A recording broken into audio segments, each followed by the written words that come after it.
Olá, olá pessoal, você está em mais um canal Diário de um Autista. Opa, me empolguei. Vocês estão em mais um canal, mais um vídeo. Aí sim, né pessoal? Do canal Diário de um Autista. Agora sim, vamos voltando. Faz um tempinho que eu não gravo para vocês, por isso eu tô emocionado e embasbacado de voltar. Agora que eu tenho um tempinho, tô em casa. Nós vamos falar hoje de falta de comunicação verbal no autismo. O que traz essa falta de comunicação verbal e por que muitas vezes os autistas não verbais ou pré-verbais. Fica até o fim do vídeo que tu vais descobrir por que eu chamo assim, por que o autista não verbal ou pré-verbal ele acaba passando por agressivo, o que gera muitos julgamentos e pressões tanto nos autistas quanto nas famílias dos autistas. Mas antes de nós falarmos desse assunto tão importante, deixa o dedo no like para o YouTube entender que esse vídeo é interessante, é relevante e nos faça chegar mais longe, dentro de mais lares. Também compartilha esse vídeo com quem é importante para vocês, tá certo? Vamos lá. A falta da comunicação verbal, ela traz um tabu que a sociedade estabelece, porque a comunicação verbal nada mais é do que a pontinha do iceberg. É uma das várias formas de comunicação. Nós temos comunicação através de olhares, comunicação através de posturas do corpo e até mesmo tem cientistas que falam da inteligência verbal mesmo sem falar. Por quê? Quando a gente dá nome aos objetos, por exemplo, quando eu sei que na minha frente há uma câmera, lá onde vocês não estão vendo tem uma parede, nessa parede tem girassóis, enfim. Quando eu vou descrevendo os objetos do ambiente, tem muitas linhas de pesquisas que dizem que isto trata-se de comunicação verbal. Por quê? Porque eu estou sabendo o nome do verbo que está ali na minha frente. Mas há complicações no sentir as vias sensoriais, principalmente as respostas da minha garganta, da minha boca, do meu aparelho fonador. Muitas vezes falar exige movimentos simultâneos e trocas de intenção no meio das frases.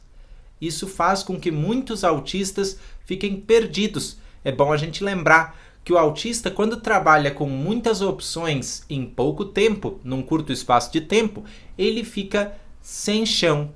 Então, quando a gente fala de autistas pré-verbais, é exatamente isto que eles enfrentam dia após dia. E por faltar algumas palavras, por ter palavras que só vão ser aceitas se ditas, porque as pessoas exigem muito a fala, principalmente comparações com primos, com amigos.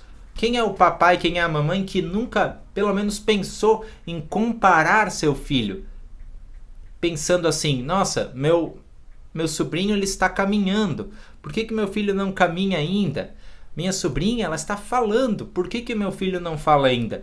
Essas comparações, elas vêm. A gente precisa observá-las e a gente precisa entender que cada criança ela tem o seu jeitinho de ser. Claro que há marcos do desenvolvimento, mas isso é uma conversa entre terapeuta da tua confiança e tu. Mas essa comparação, ela não pode servir para desmotivar o autista pré-verbal. E isso que eu sinto acontecendo. Então, no meio da desmotivação, da falta de acesso a recursos da comunicação que são exigidos pela sociedade, o autista se vê não só perdido, mas também recorrendo a gestos como bater, como girar fortemente os objetos, como correr de um lado para o outro, procurando buscas sensoriais de impulso. Então o autista bate com a cabeça na parede, muitas vezes morde. Isso não é por agressividade, são só vias de chamar a tua atenção. Eu estou querendo dizer algo que eu não tenho a palavra certa para dizer e tu não tens o tempo correto para me escutar. As pessoas às vezes não tiram tempo para ler aqueles olhares, maneios de cabeça, gestos do corpo. As pessoas esperam a palavra. Então o autista recorre a esta dita agressividade. Eu ponho entre muitas aspas porque a gente sabe que, no fim das contas, quando a gente atende essa necessidade comunicacional, o autista relaxa, ele se sente seguro, se sente confortável na nossa presença. Além disso, nós temos que falar do traquejo vocal. Quem nunca viu, quem nunca teve seu filho julgado pela pecha de autista que grita? Isso dói muito. E nós temos que se preocupar porque eu, em conversa esta semana com uma amiga minha, ela é fono, ela me falou que muitos autistas que têm como artifício e repertório comunicacional somente o grito, eles acabam desenvolvendo problemas nas cordas vocais. Então esse vídeo é um chamamento para que todas as vias de comunicação sejam analisadas, validadas e que a família tente, junto com o terapeuta da sua confiança, olhar para a criança e seu desenvolvimento e onde ela está em cada dia. Será que essa comunicação não pode evoluir? Será que as pessoas ao redor dessa criança, desse adolescente, não podem fazer o mínimo para entender essa comunicação pré-verbal? E agora é que vem o pulo do gato. Por que eu citei essa comunicação pré-verbal para vocês? Por que eu disse para vocês que ficassem até o fim do vídeo? Porque existe um documentário aqui mesmo no YouTube, vocês podem achar com facilidade, que chama Vida Animada, ou Life Animated em inglês, para quem for fluente, que é o documentário com a história do escritor Owen Suskind. Owen Suskind, ele começou a falar somente com 28 anos de idade, através das vinhetas e produtos da Disney. Então foi traçada toda uma trajetória de, primeiro, olhar para cada olhar, gesto, traquejo que ele apresentava e depois motivá-lo a consumir os produtos da Disney de uma forma que ele pudesse usar de forma funcional.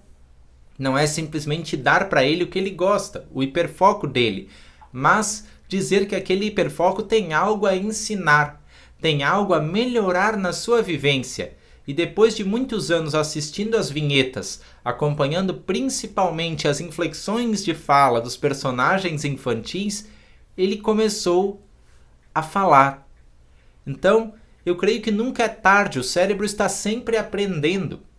O cérebro está sempre se modificando. Gente, não é HD que enche com uma determinada idade, que se for queimada uma fase, não tem mais como voltar. Sempre tem. Claro que o esforço, dependendo da idade em que se começa a estimular o autista nesse sentido, vai ser muito maior do que se tivesse sido começado mais cedo. Porém, ainda é possível. O cérebro, ele absorve muitas coisas. Ele está sempre aberto a aprender, mudar de forma para responder à altura do desafio que tu dás para ele. Então, vamos dar esses desafios para o autista? É claro, a comunicação verbal e a comunicação não verbal são desafios de todos, não só do autista. A sociedade precisa se adaptar também para receber todas as formas de comunicação, porque a gente faz isso.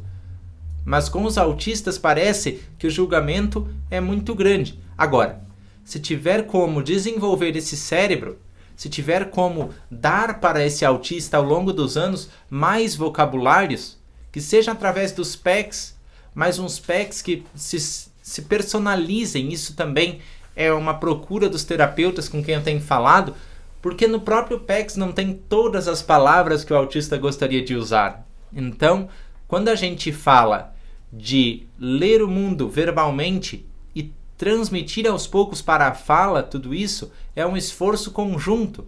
Só que a gente não deve deixar de dar passinhos, nem que sejam de formiguinhas a cada dia, para que a gente desenvolva mais esse cérebro. Pessoal, espero ter ajudado com esse assunto.